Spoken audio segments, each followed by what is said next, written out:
السلام علیکم ناظرین، ڈاکٹر دانش ریئل فوکس کے ساتھ حاضر ہے۔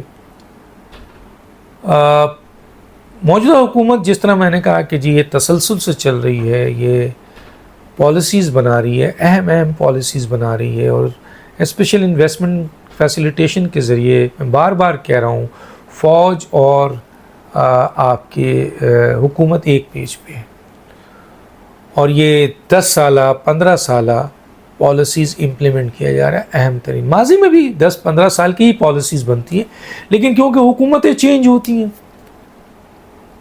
میں آیا تو میں نے نواز شریف کی حکومت کو جو پالیسیز بنی تھی وہ زمین میں ڈال دی، چاہے وہ کتنی اچھی ہوں، لیکن اگر اس پالیسیز کو میں نے آگے بڑھا دیا، بن گئی، تو نام کل ہوگا کہ میاں نواز شریف صاحب نے اس کا استعفیٰ کیا تھا، یعنی یہ افتتاح کیا تھا اور انہوں نے یہ پالیسی بنائی تھی۔ تو یہ دوسری سیاسی جماعت یہ نہیں مانتی، یہ قبول ہی نہیں کرتی۔ نواز شریف آتے ہیں تو عمران خان کا اڑا کے پھینک دیتے ہیں، عمران خان آتے ہیں آصف علی زرداری کا۔ تو پاکستان میں پالیسیز بنتی ہیں 10-15 سال کی۔ ایک تو نہ یہاں حکومت کوئی ایک انڈیویجول حکومت 10-15 سال گزارے تو چلے بھائی وہ اپنی پالیسی کو کمپلیٹ کرے، جب دوسری جماعت آتی ہیں تو یہ کرتی ہیں، جبکہ بین الاقوامی طور پر اگر کوئی حکومت 5 سال کے بعد ختم بھی ہو رہی ہے اور نئی آنے والی حکومت ہے جو اپوزیشن کی ہوتی ہے، وہ کم از کم ان پالیسیز کو نہیں چھیڑتی، ان کو اور مضبوط کرتی ہے اور پالیسیز لاتی ہے۔ اور زیادہ تر یہ بھی دیکھنے میں آیا ہے کہ وہ 10 سال 15 سال گزار دیتے ہیں وہ حکومتیں، تو خود ہی پالیسیز امپلیمنٹ ہو جاتی ہے۔ تو فوج اور آپ کے حکومت جو ہے وہ ایک پیج پہ ہے، اور اس حکومت کو کوئی گھر نہیں بھیج سکتا سوائے ایک ادارے کے۔ پارلیمنٹ عدم اعتماد تحریک اسی وقت آتی ہے، اول تو اس پوزیشن پہ نہیں ہے پارلیمنٹ، لیکن اگر لانا بھی چاہیں تب بھی فوج کی حمایت بہت ضروری ہے، کلیئر ہونا چاہیے۔ تحریک کامیاب فوج کی حمایت سے ہوتی ہے، کئی لوگوں کے جلسے اور جلوس بھی فوج کی حمایت سے کامیاب ہوتے ہیں، سچ بات تو یہی ہے۔ اب آگے چلتے ہیں۔ آگے یہ کہ اس موجودہ حکومت کو اگر خطرہ ہے تو جوڈیشری سے۔ آپ نے دیکھا کہ پہلے بھی حکومتیں گرائی گئیں جوڈیشری کے ذریعے، پہلے بھی منتخب وزیر اعظم کو گھر بھیجا گیا، جوڈیشری نے بھیجا، اور آج بھی جو جوڈیشری ہے اس میں بڑی تعداد ان لوگوں کی ہے جو موجودہ حکومت کے خلاف فیصلے دے رہے ہیں، ایسے فیصلے دے رہے ہیں جو ان کانسٹیٹیوشنل ان لافل ہے۔ آپ نے دیکھا 63A پہ جو فیصلہ ہوا پنجاب حکومت کا آپ کے سامنے ہے، اس وقت جسٹس عطا بندیال تھے، اور ایک بہت بڑا گروپ تھا سپریم کورٹ میں جو ان کے ساتھ تھا۔ اب چیف جسٹس قاضی فائز عیسیٰ ہیں جو میرٹ کے آدمی ہیں، جنہوں نے 3 رکنی بینچ بنا کر فیصلے نہیں کرنے ہوتے ہیں اہم ترین فیصلے، بلکہ وہ 7 رکنی 13 رکنی 17 رکنی بینچ بنا دیتے ہیں۔ تو جب یہ کریں گے تو اگر سپریم کورٹ میں تعداد ان ججز کی ہے جن کا انٹرسٹ کچھ اور ہے، جو پاپولر فیصلے دیتے ہیں، جو سیاسی فیصلے دیتے ہیں، جو کسی سیاسی جماعت کے فیور میں فیصلے دیتے ہیں، ان کانسٹیٹیوشنل ان لافل فیصلے دیتے ہیں، جس سے حکومت کو کے لیے خرابیاں پیدا ہوتی ہے، جو اپنی جوڈکشن سے نکل جاتے ہیں، اختیار سے نکل کر دوسروں کے اختیارات میں گھس کر فیصلے دیتے ہیں۔ تو ایسی اگر آج سپریم کورٹ میں تعداد ان کی زیادہ ہے تو حکومت کو تو ان سے بہت خطرہ ہے۔ ابھی ریسنٹلی ایک بہت بڑا آرڈر آیا جو کہ ان کانسٹیٹیوشنل ان لافل فیصلہ تھا، اور اس کا کوئی نظیر بھی نہیں ملتی ہے، اور وہ ہے ریزرو سیٹ کے حوالے سے۔ تو آئندہ جو پٹیشن ہے الیکشنز کے حوالے سے سپریم کورٹ میں ہے، یہ جو ٹریبونل الیکشن ڈسپیوٹ کا فیصلہ کرے گی وہ بھی سپریم کورٹ میں جائے گی۔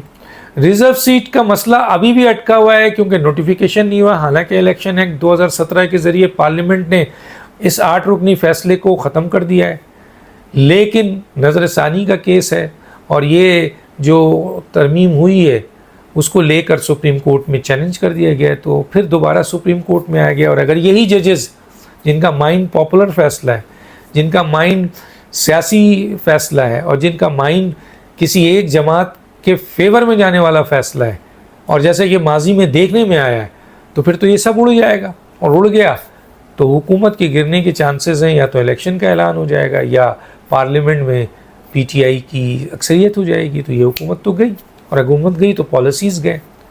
تو اس لیے یہ جو آپ کا جوڈیشری ہے اس سے بہت بڑا خطرہ ہے موجودہ حکومت کو، اور موجودہ حکومت اس وقت مکمل طور پر چیف جسٹس آف پاکستان کو کسی طرح بھی رکھنا چاہتی ہے اور اس کے ساتھ ساتھ کچھ اور آئینی ترمیم کرنا چاہتی ہے جس میں ایج کا اضافہ کیا جائے سپریم کورٹ اور ہائی کورٹ کے ججز کا، یا ایسی کوئی قانون سازی کر دی جائے کہ آرمی میں جس طرح 4 نام آتے ہیں ان میں سے سینئر موسٹ کو یا کسی کو بھی 4 ناموں میں سے وزیر اعظم ٹک کریں وہ آرمی چیف بن جاتا ہے. تو اس طریقے سے سپریم کورٹ میں بھی کر دیا جائے اس کو، کیونکہ سپریم کورٹ میں تو سینئرٹی کی بنیاد پہ بنتا ہے. تو کوئی ایسا قانون، پارلیمنٹ تو قانون سازی کر سکتی ہے، کسی بھی ادارے کے لیے کر سکتی ہے. وہ الگ بات ہے کہ جی اس پر سپریم کورٹ کیا ریئیکٹ کرے گی اور کس طرح اس کو مینیج کیا جائے گا، وہ بات کی بات ہے. اور ابھی بھی جو پارلیمنٹ نے ترمیم کی ہے الیکشن ایکٹ 2017 میں ریزرو سیٹ کا، ابھی سپریم کورٹ اور پارلیمنٹ نے سامنے آمنے آنا ہے.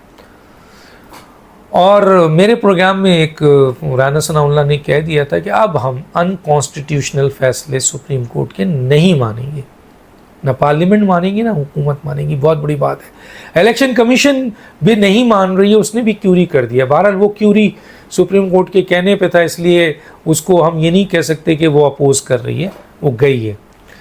تو اب ایک کام یہ بھی ہے کہ جی وزیر اعظم 4 ججز میں سے کسی ایک کو بنا دیں، جسٹس منصور کو نہ بنائے جن کا 2 مہینے بعد چارج لینا ہے انہوں نے.